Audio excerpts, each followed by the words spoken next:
A nationwide ceasefire in response to the global coronavirus outbreak went into effect in Yemen on Thursday, raising hope for an end to the 5-year-old war that has pushed millions to the brink of famine.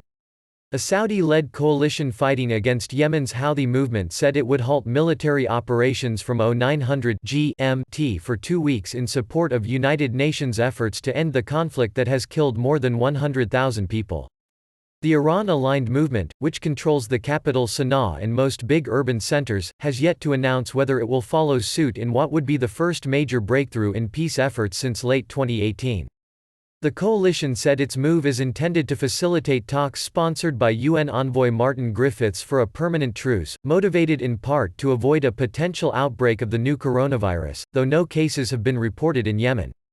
In a statement, UN Secretary-General Antonio Guterres urged the Saudi-backed government and the Houthis to engage in good faith and without preconditions in the talks to agree a nationwide truce mechanism, humanitarian and economic confidence-building steps and a resumption of negotiations on a political settlement.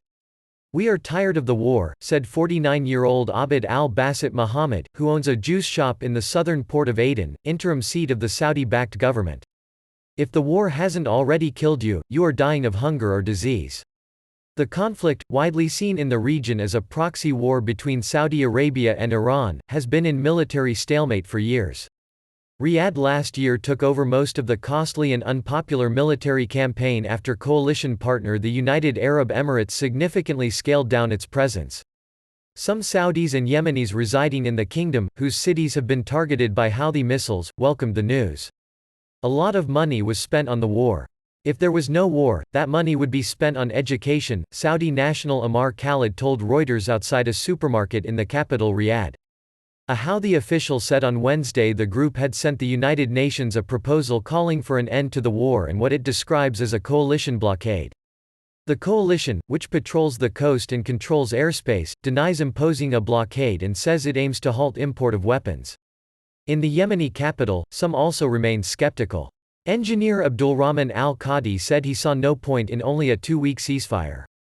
Ahmed al-Nuaira, a member of Sanaa's parliament, agreed, "Let them, the coalition, open the airports, humanitarian corridors and ports," he said. The United Nations and Western allies have pointed to the threat of the coronavirus to push the combatants to restart talks to end the war, which has shattered Yemen's health system.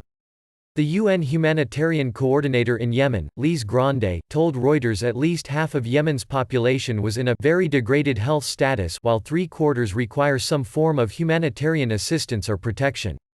"There aren't sufficient supplies, capabilities, facilities. If the virus spreads, the impact will be catastrophic," she said. The warring parties last held UN-sponsored political negotiations in Sweden in 2018.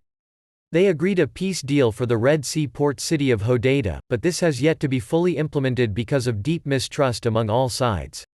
Yemen witnessed a lull in hostilities after Saudi Arabia and the Houthis began back-channel talks late last year.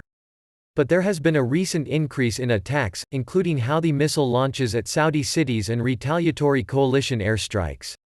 "We cannot control a global pandemic amongst bombs and airstrikes," said Tamuna Sabedze, International Rescue Committee's Yemen country director. 2 weeks was not enough time to prepare for any coronavirus outbreak, she said.